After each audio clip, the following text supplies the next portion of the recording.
সম্মানিত দর্শক শ্রোতা, আমি এখন দাঁড়িয়ে আছি ছায়ার হাওরের মাঝখানে। এটি হলো শাল্লা উপজেলার বড় কয়েকটা হাওরের মধ্যে একটা। এখান থেকে এক পাশে আছে মাহমুদনগর, আরেক পাশে আছে সুলতানপুর, আর এই পাশে গেলে হলো সাতপাড়া সহ অন্য জায়গায় যেতে যেতে আজমিরি যাওয়া যায়। আর এই পাশে আছে হলো শাল্লারি, শুকলাইন সহ আনন্দপুর সহ এই গ্রামগুলো।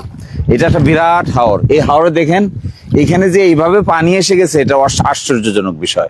এখানে খালি শুধুমাত্র এই সময় থাকার কথা ধান আর ধান।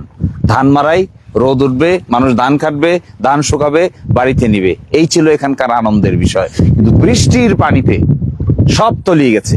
এটা কিন্তু বন্যার পানি না, এটা কিন্তু নদীর কোনো পানি না, নদী থেকে কোনো পানি আসে নাই।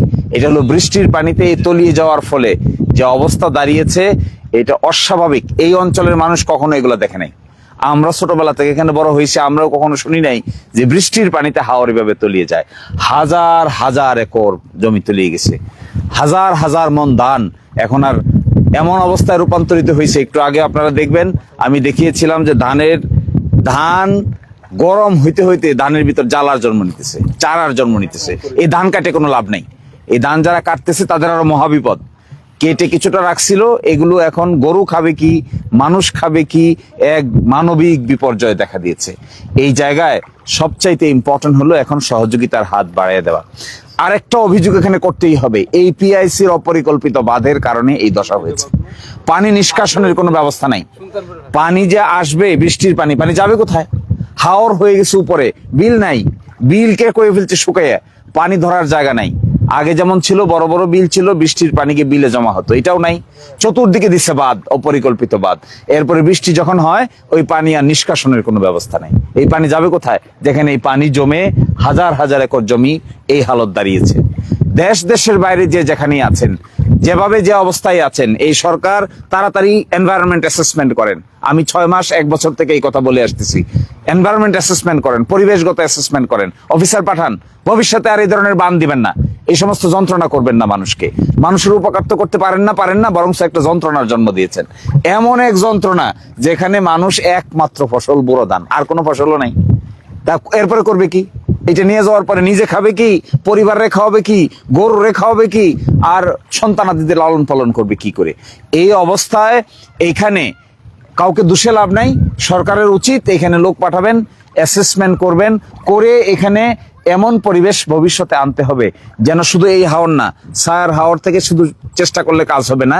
এই সমস্যা পুরা ভাটি অঞ্চলের এর মধ্যে। এটা রফিনগর অঞ্চল দিকেও আছে, খালিয়াজুরির কিছু হাওরে আছে, ওইদিকে আমি দেখছি ইটনা মিটাবনের কিছু হাওরে আছে, এদিকে দিরায়ে আছে, জামালগঞ্জে আছে, মধ্যনগরে আছে। এই পুরা নিম্নাঞ্চলের একই হালত। এইখানে অপরিকল্পিত বাঁধ দিয়ে পানি নিষ্কাশনের কোনো ব্যবস্থা রাখা হচ্ছে না। এইখানে আপনারা অপরিকল্পিত বাঁধ দিবেন না। অপরিকল্পিত বাঁধ না দিয়ে ইন্টিগ্রেটেড প্ল্যান করতে হবে, সমন্বিত প্ল্যান। এই পানি আসবে কি করে, যাবে কি করে, সুইচ গেট কোথায় হবে, বৃষ্টির পানি জমলে কোথা থেকে যাবে, বিলগুলোকে কিভাবে খনন করবেন, খালগুলোকে কিভাবে খনন করবেন, নদীগুলোকে কিভাবে খনন করবেন। এটা শহরের খননের মতো না, এটা হাওরের খনন। এই হাওরের খনন না হওয়ার কারণে মাছের অবস্থা 12টা বাজেছে। এবং এই জায়গায় আমাদের সকলের উচিত জরুরি ভিত্তিতে এই জায়গাকে দুর্গত পরিবেশগত এলাকা ঘোষণা করে জাতীয়ভাবে গুরুত্বপূর্ণ বিষয়ে পরিণত করা। এটা কোনো এলাকার প্রবলেম না। এখানকার ধান যদি না হয়, খাবেন কি আপনারা? জাতীয়ভাবে খাবেন কি? চাল পাবেন কোথায়? এখানে যে পরিমাণ ধান উৎপাদন হয়, বাংলাদেশের সকল মানুষের কয়েক মাসের খোরাক হয়। তো সেই ধান নাই, এখন না খেয়ে মরতে হবে সবাইকে। দেশে এই সময় এখানে পানি থাকার কথা না তো। দেখেন, মনে হচ্ছে যেন বর্ষার সিজন, মনে হচ্ছে এদিকে নৌকা চলবে, ট্রলার চলবে, স্পিডবোট চলবে। এই হালতে এখানে এসে যদি পরিবেশগত অ্যাসেসমেন্ট করা না হয়, এবং ভবিষ্যতে এই হাওর, এই সুইচ গেট, পানি কিভাবে আসবে, পানি কিভাবে যাবে, বাঁধ কিভাবে দিবেন, কোন জায়গায় বাঁধ দেওয়া দরকার, কোন জায়গায় বাঁধ দেওয়া দরকার না, খনন করবেন কোন জায়গাগুলোকে, অপরিকল্পিত কিছু করবেন না। আপনাদের কে বলছে অপরিকল্পিত কাজ করার জন্য? চিন্তা নাই, ভাবনা নাই, মনে ছিল একটা বাঁধ বানাই দিলাম। চিন্তা নাই, ভাবনা নাই, মনে ছিল মাটি ভরাট করে দিলাম। কান্দাগুলোকে কাটে শেষ করেন, গরু খাবে কি?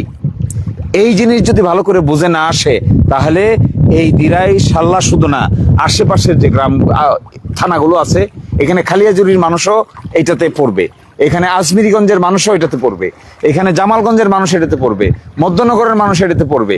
এই ইস্যুগুলোকে সামনে নিয়ে মানুষকে যদি বাঁচাইতে হয় সত্যিকার অর্থে, তাহলে এই সমস্ত ছেলে খেলা করলে কাজ হবে না। আর দুর্নীতি তো আছেই, বা আরেকটা দিবেন 2 টাকার মাটি কাটে আর 5 টাকা খেয়ে আউট করে দেয়। এগুলো থেকে মুক্তি না পাইলে এই অঞ্চলের মানুষের মুক্তি, একটা ফসল মারা গেলে আবার দাঁড়াইতে যে কি কষ্ট, আপনার বাড়ি এখানে না হলে বুঝতে পারবেন।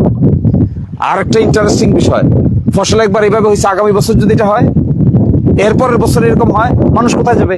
সব প্রকৃতির উপর নির্ভরশীল। প্রকৃতির উপর নির্ভরশীল থেকে মানুষ এখন করে এগুলা? প্রকৃতির উপর নির্ভরশীল থেকে তো এগুলো করা যায় না। প্রকৃতিকে কিভাবে সায়েন্টিফিক ওয়েতে, বৈজ্ঞানিক ভাবে প্রকৃতিকে বশীভূত করা যায়, সেই বুদ্ধি এখানে করতে হবে। এই বুদ্ধি ছাড়া মানুষের জীবন বাঁচানো সম্ভব না। সকলেই মানবিক হাত বাড়িয়ে দেন। এই কৃষকদের কিভাবে সহযোগিতা করা যায়, সরকার ইতিমধ্যে ঘোষণা দিছে কিছু একটা করবে, কিন্তু কয়জনকে করবে? সরকারের পক্ষে কয়জনকে দেখা সম্ভব? কয়টা মানুষকে দেখা সম্ভব? যাদের ব্যক্তিগত সামর্থ্য আছে দেশে বিদেশে, এনজিও গুলো যারা আছে, তারা এখানে আসেন, মানুষকে সহযোগিতা করেন। এরপরে দেখা যাবে দেশ কোন দিকে যায়।